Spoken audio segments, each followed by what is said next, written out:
Hindi! Hindi! Ang saya-saya ko, Papa. Maaari ko bang malaman kung kailan ulit siya babalik? Anong karapatan mong gawin iyon sa aking ama? Bitawan mo ako! Hindi ako napakulong sa kanya! Puntahan ko siya ng umaga bukas. Pakisabi na lang po sa kanya.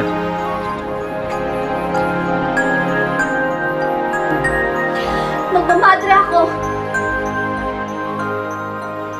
Tahimik si Maria Clara habang binabasa ang mga sulat na ipinadala ng kanyang minamahal na si Crisostomo Ibarra noon. Guys, nakakakilig naman.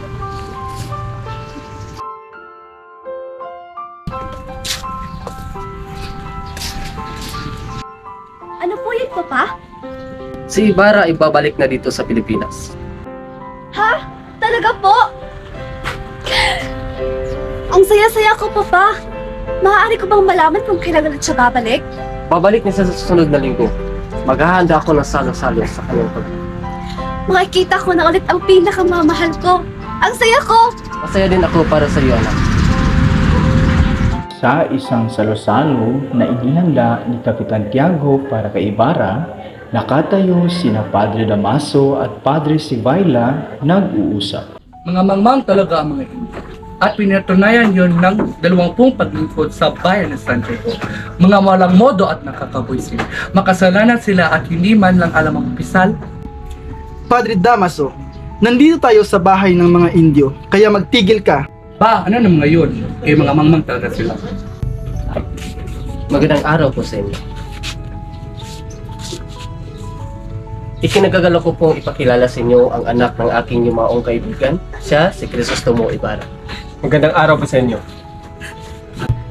Padre Damas. Isang matalik na kaibigan ng aking ama, Kapitan. Isang matalik na kaibigan. Hindi ako bingi at narinig ko ang iyong sinabi. Pero nakakamali ka. Hindi ko naging kaibigan ang iyong ama. Ikaw ang anak ni Don Rafael Ibarra. Hindi po kayo nagkakamali. Maligayang pagbabalik galing sa Europa. Kilala ko ang iyong ama. Tama na muna yan. At handa na ang inyong pagkain. Ano ba naman si Kapitan Tiago? Di man lang ako pinakilala sa mga gagandang babae. Ay ano ba? Ganyan ba ang tamang trato niyo sa aming mga mistisa? Bulag ka ba? Hindi naman ako bulag. Sa katunayan, mas malinaw pa ang aking mata. Pinagmamasdan ko lang ang iyang buhok mong kulot. Ay, alam kong maganda ako. Pero hindi ibig sabihin nun ay pwede mo nang binyagan ang aking mamahaling saya. Padre, dito ka na maupo. Hindi, ituloy mo lang ang iyong pag-upo.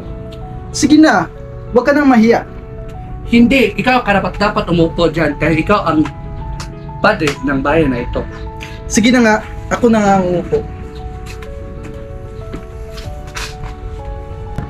Ginoong Ibarra, kailan ka ba pumunta sa Europa? 7 taon pong nakakaraan. Nakalimutan mo na siguro ang tungkol sa ating bansa. Ano naman ang pinakamagandang lugar na nabisita mo? Pinag-aralan ko ang bawat bansa at nalaman kong may pagkapareho ang tema ng kabuhayan. Yan lang ba ang nalaman mo? Sinaya mo lang ang pera mo sa pagpunta sa walang kwenta ng mga lugar. Mauuna muna ako. Kakarating ko lang kanina at may kailangan pa akong asikasuhin. Hindi ako papayag. Malapit nang dumating si Maria Clara. Pupuntahan ko siya ng umaga bukas. Pakisabi na lang po sa kanya.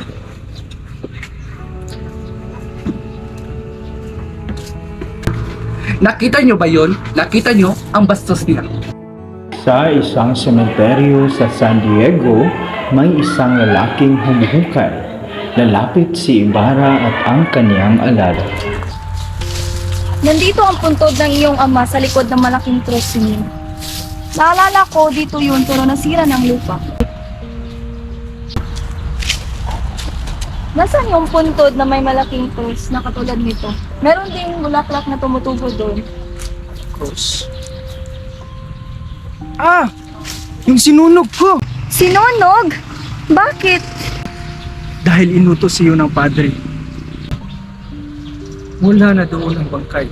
Ano? Anong sinabi mo? Tanga ka ba? Wala pang isang taon ang lumipas mula nang inilibing yun. Inutusan lamang ako ng padre. Sabi niya dalhin ko raw sa sementeryo ng mga insik. Ginawa mo yun? Huwag kang magalit sa akin, senyor. Hindi ko rin naman inilibing yun sa libingan ng mga insik. Buti hindi mo yun ginawa. Umuulan kasi nun, kaya itinapon ko na lang sa ibon. Ano? Napakalaki mong inutil! Leche!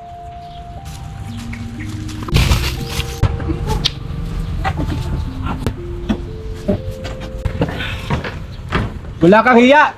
Anong karapatan mong gawin iyon sa aking ama? Bitawan mo ako! Hindi ako napakulong sa kanya! Hindi iyon. Pinahukay mo siya at ipinalipat sa ibang sementeryo. Ano? Hindi ako ang gumawa nun! Kung hindi ikaw, sino? Wala nang iba kundi si Padre Damaso! Sa isang simpleng bahay, kumakanta si Sisa habang hinihintay ang kanyang mga anak. Gabi, oh gabi, gabi ng kalungkutan.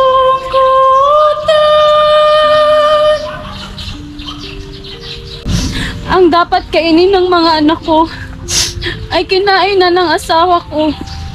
Inubos niya lahat. Wala man lang siyang tinira.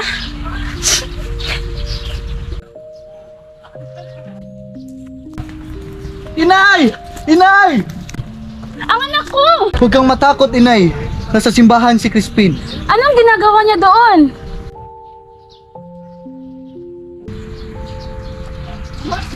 Anong nangyari sa'yo, anak ko? Nadapa ka ba?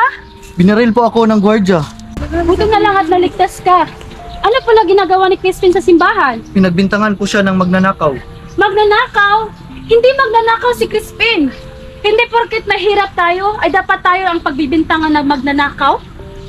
Inay, paano kung kausapin ko si Don Rafael Ibarra para matulungan tayo? Ayoko nang maging sakristan. Magiging pastol ako ng Bakat Kalabaw. Kapag malaki na ako, hihiling ako kay Ibarra ng lupa. Pag-aralin natin si Crispin sa Manila. Aahon din tayo sa hirap, inay. Oo! Oo, anak! Pumasok si Sisa sa isang simbahan. May dalang basket na may mga gulay. Saan ko pwede ilagay ito? Kahit saan. Nandito ba si Crispin? Si Crispin. Nandito siya kanina. Tumakas siya, dala ang kanyang mga ninakaw. Siguro antoro siya sa inyong bahay. Hanapin mo ang mga anak mo. Palibhasa kasi barumbado ang kanilang ama.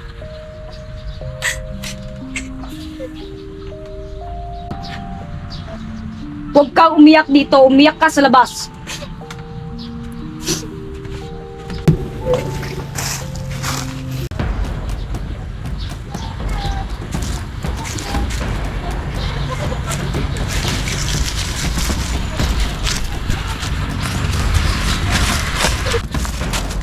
Sabihin mo ang totoo! At kung hindi, tatali ka namin sa puno at pagbabarilin ka namin. Ikaw ba ang ina ng mga magnanakaw? Ina ng magnanakaw? Hindi porket mahirap kami ay kami na inyong pagbibintangan. Hindi lahat ng maghihirap magnanakaw. Sumama ka sa amin! Bitaw, ayoko! Hoy!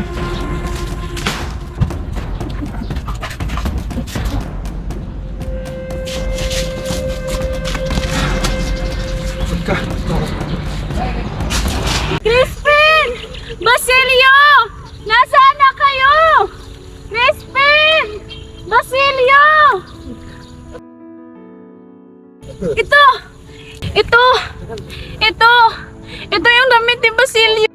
Hindi ito maaari! Hindi!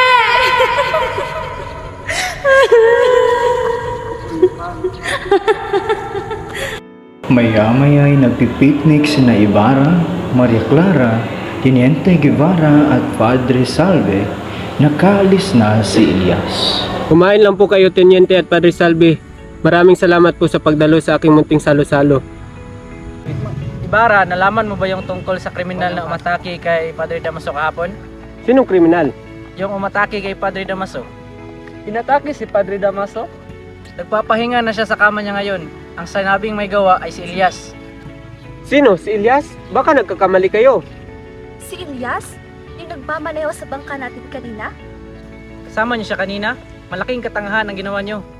Hindi ko naisip na isa siyang kriminal. Mukha kasi hindi. Mabutit hindi kayo nasaktan. Madilim na ang gabi at wala pa aking mga anak. Pakainin natin siya. Sisa ang pangalan niya, di ba? Iyan yung ina ng pinagbintangan ng magnanakaw. Ngayon, hindi pa rin niya mahanap ang kanyang mga anak. Muntik ngang namatay si Ibarra, pero salamat kay Elias ay hindi iyon nangyari. Umuwi siya ng bahay para magbihis. Noong matapos na siyang bumihis, lumapit ang kanyang alalay. Senyor Ibarra, meron pang bisita. Pasukin mo.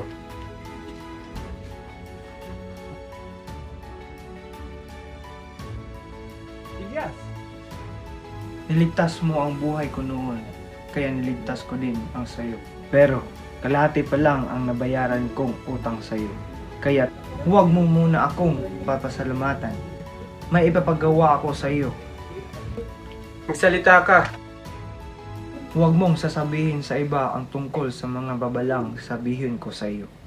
Huwag kang mag-alala. Alam kong gusto ka nilang ipahuli pero hindi kita ipapahuli. Hindi ko inisip ang buhay ko, inisip ko ang sa iyo. Ha? Anong ibig mong sabihin? Meron kang nakaraan. Ang iyong lolo at iyong amay may kaaway. Kailan tayo muling makikita? Kung kailan mo gusto, basta kung kailangan mo ako, nandito ako para sa iyo. Ganon din ako sa iyo, Elias. Nakatunganga lang si Maria Clara habang nakatingin sa isang diaryong naglalahad na patay na si Ibarra. O iya, nagulat ba kita? Hindi mo ba inasana nagdalo ako sa iyong kasal? Bakit ang lamig ng kamay mo, iya? Ano ba nangyari sa iyo? Bakit anak? Dahil ba kay Linares? Hindi dahil sa kanya. Ama, mahal mo pa ba ako? Kung mahal mo ako, protektahan mo ang aking ama at pilitin mo siyang iurong ang kasal namin ni Linares. Kung buhay siya, kaya kong magdusa at maghirap. Pero ngayong wala na siya, magpapakamatay na lang ako o kayo magmamadre. Patawarin mo ko anak, patawarin mo ko sa aking mga kasalanan. Magmamadre ako. Anak, hindi pwede. Hindi ka pwede may kasal. Magmamadre ako o kaya magpapakamatay na lang. Sige, kung yan ang gusto mo, kung gusto mo maging madre, wala akong magagawa.